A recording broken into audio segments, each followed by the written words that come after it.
ang impeachment case ni Sara Duterte ay sinimulang dinggin sa June 2, katulad na sinasabi ni Senator Gis Escudero, ay patay na ang nasabing impeachment case na yan kasi wala ng panahon ang present Senate na ito ay matapos hanggang June 30.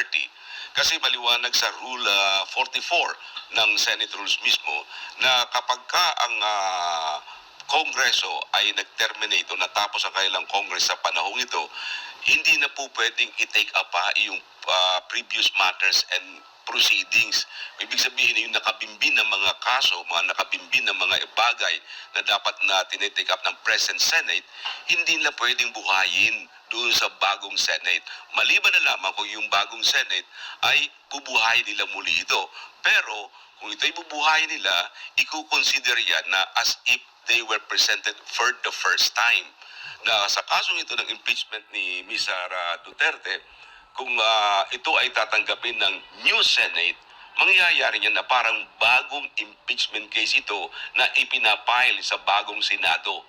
Na siyempre sa nasasabihin naman ni Ms. Sara, hindi na po pwede yan. Sapagkat kung may bagong impeachment case, sakop ito ng tinatawag na pagbabawal sa ating saligang batas na hindi pwede magkaroon ng dalawang impeachment case sa loob ng isang taon.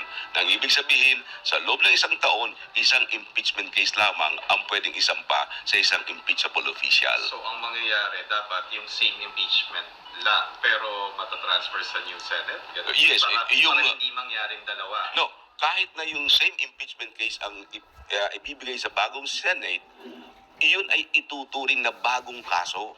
Hindi ito ituturing na lumang kaso, kundi ituturing itong bagong kaso as if they were presented for the first time. Kaya ang mangyayari niyan, sa loob ng isang taon, parang lumalabas na dalawang impeachment case ang isinasampa laban kay Ms. Sara Duterte na ipinagbabawal ng ating saligang batas.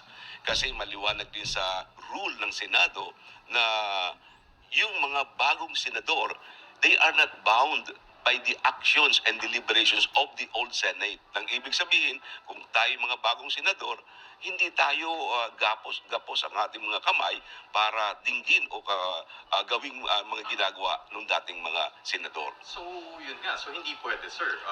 Kung June 2 ang sisimulan nila, kukulangin ng panahon kasi kailangan mong pasagutin si Sara Duterte. Kailangan niya ng 10 araw. 10 araw ang binibigay ng rules nila. 5 araw naman para sa prosecutor para sagutin yung sagot ni Sara Duterte. Pagkatapos magkakaroon pa siya ng mga deliberations yan. Baka kulangin talaga ng panahon kung sa June 2 sila magsisimula. Ngayon, ang pinakamagandang gawin nila siguro ay tanggapin nila na humingi sila ng permiso sa Pangulong Marcos na magkaroon sila ng special session. Kasi sa special session, bahala na yung 23 senators na sila ang mag-decide kung dapat ilang ipagpatuloy itong impeachment case nito ni Ms. Sara Duterte. Pero kung special session, sir, parang hindi ba magmumukhang parang mamadaliin para mahabol na matapos before June 30? Well, talagang yung consequence. No? Well, talagang ganyan. Politika kasi ito, ano ha? At saka, siyempre, hinihintay din naman ng taong bayan ano ba mangyayari. Kasi sayang naman yung ginawa ng House of Representatives, ano ha? Na kung on basis of technicalities, ay hindi matutuloy itong impeachment case na ito ni Ms. Sara Duterte. Ang sinasabi naman ng iba, na kasi daw ang impeachment court ay para ding regular court na pag nagpalit ng judges o nagpalit ng justices, ay tuloy lamang ang kaso. Pero magkaiba po kasi yung impeachment court at saka regular court. Ang regular courts, sila ay may panuntunan sila doon sa tinatawag na rules of court. Sila ay sumusunod sa rules of court. Dito sa impeachment case na ito, ang Senado may sariling rules. Hindi pwedeng gamitin yung rules of court dahil sa may sariling rules ang Senado. Kung walang sariling rules ang Senado, pwede na gamitin nila ang rules of court in suppletory character na pwede sila magbasehan nila yung rules of court.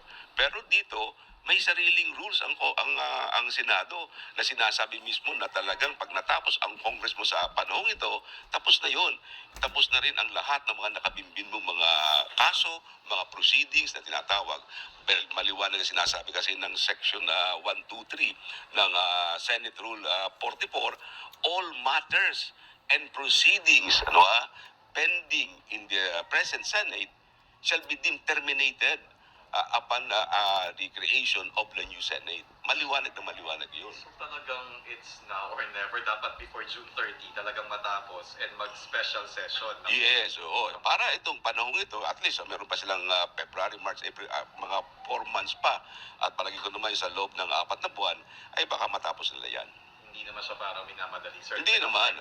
Oo, may time naman yan. Tsaka, mahaba rin naman yung mga articles of impeachment na ginawa nila. 7 articles yan. At saka mangyayari kasi yan, bawat article pagbubotohan nila.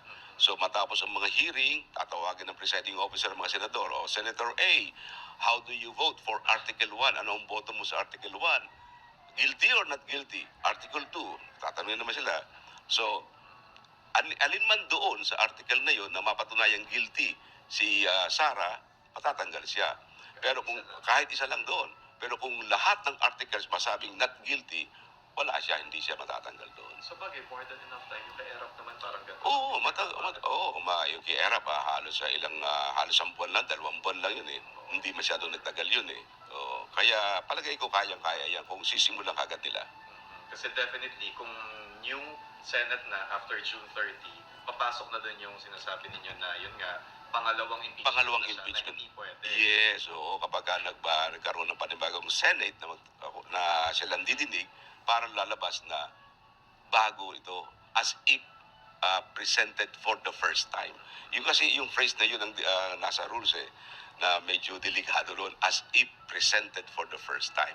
At saka yan, ay nilinaw din yan at tinanggap yan ng ating Korte Suprema sa kaso nung Javier versus Senate at saka yung Garciliano versus House of Representatives na talagang sinight yan ng ating Korte Suprema na dapat ito ay susundin ninyo ito dahil sa kayo mismo ang gumawa ng rules na yan na lahat ng mga proceedings ninyo ay terminated upon the termination of your Congress.